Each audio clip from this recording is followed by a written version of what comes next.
Did you miss us? Probably not, but here we go. I think you guys did miss us a little bit. Okay, so we're just gonna jump right in to.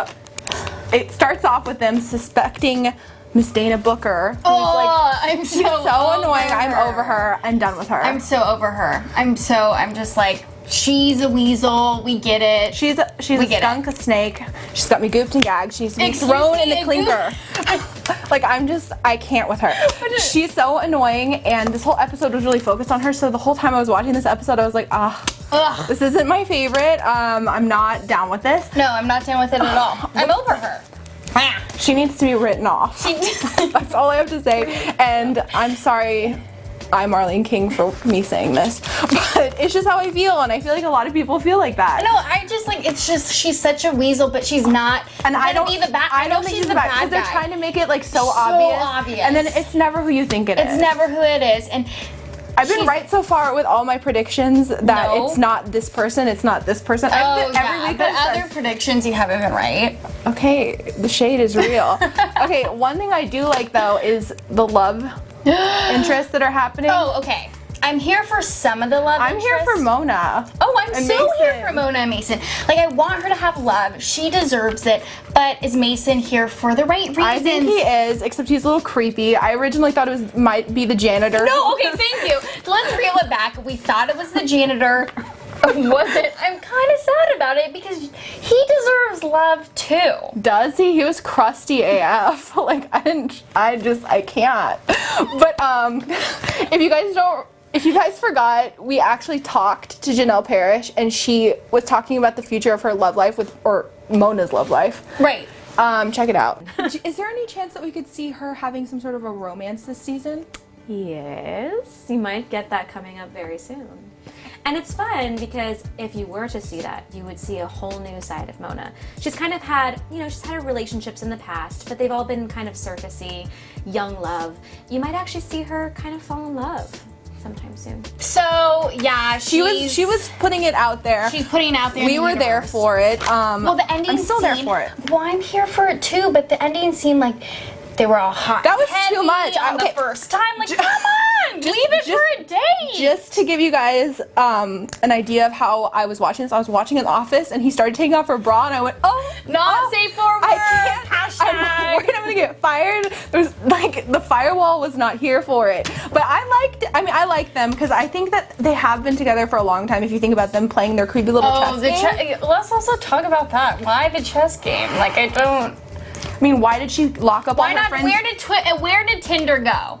Like, is Tinder done? Well, is it just chess now? Mona's into these things. She locked up people in her dollhouse. Like, she's not let's not even go she tries to kill all her BFFs. Like, I don't think she's like a normal type of gal. No, obviously so not. Maybe she's meant for Mason, who's like crazy. Because Mason does definitely have his like weird quirks about him. I still think he is a suspect.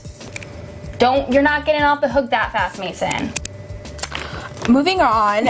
One couple I did not ship, and actually I screamed. I threw my phone. I almost threw up at my desk. Was Alison and Gabriel? No, not Gabriel. Gabriel.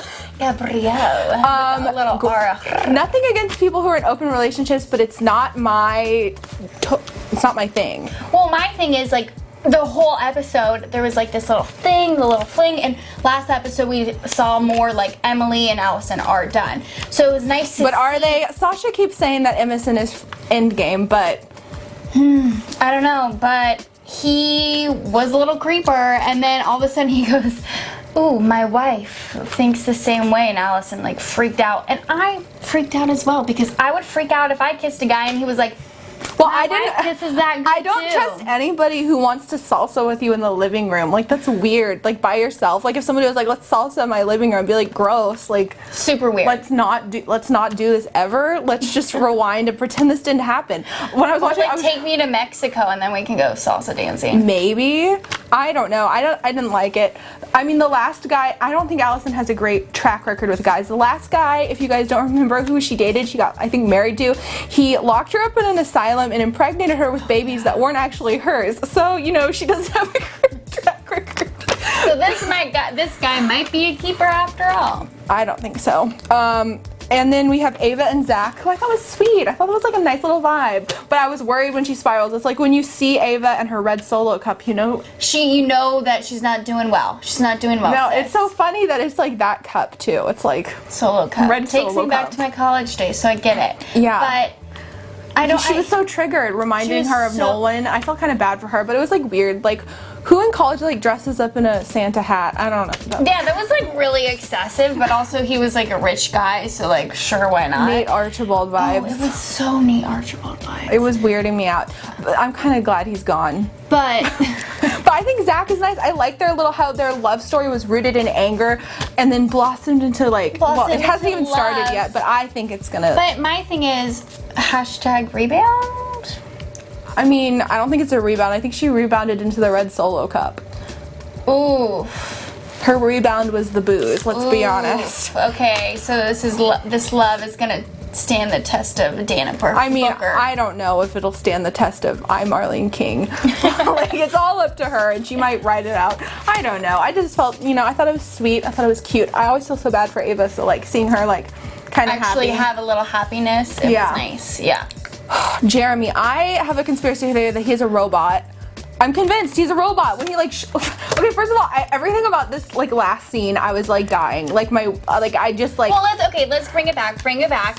We think first of all, he's with Beacon Security. Duh. Something because Ava was trying to code into the and he couldn't get into the laptop. Couldn't get into like why? Why it was your personal computer so like guarded? And then it was super weird. The way that he disposed of his computer, I was like, couldn't you just like stick it in the microwave? Like he had to take 6 computers in the microwave. Everyone in like Mr. Robot and like hacker movies, like that's how you kill your electronics. You stick it in the microwave. Wouldn't it catch on fire? Yeah, but it like fries everything on the computer. You guys look it up. Okay. Science. No, but what happened was he took the laptop into the woods and drilled a hole in it, and I was like, okay, that's dramatic. There's other things you could have done. Well, also, why are you drilling a hole? You could have just drilled a hole in your house and thrown your laptop into like the bathtub, and then like chopped it up, or I don't know. There's like throw it into the sewer with that weird it. Oh, wait, where did he go? I don't know. I don't know where it went. I guess Maybe it was Jeremy. Maybe.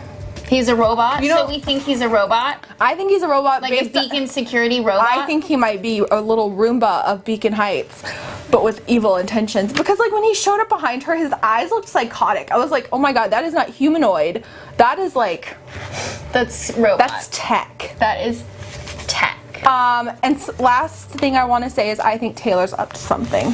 Oof. Yeah, like she's up to something. When she said that she wanted to give her mom all the Dana stuff, I was like, what are you gonna really do? Yeah, what are you gonna do? I'm with Mona on this one. I don't trust her. I don't trust her either. Like, I mean, she lived in a camper in the woods. Who can survive like that? Except someone that like has a mastermind brain.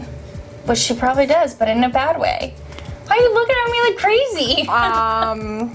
You think the same thing. We can't trust her. Why? Because she's up to no good. Because she lived in the woods. Don't trust people who live in the woods. I'm just kidding to our demographic that lives in the woods who's watching Didn't this right you now. grow up in the woods? Excuse me?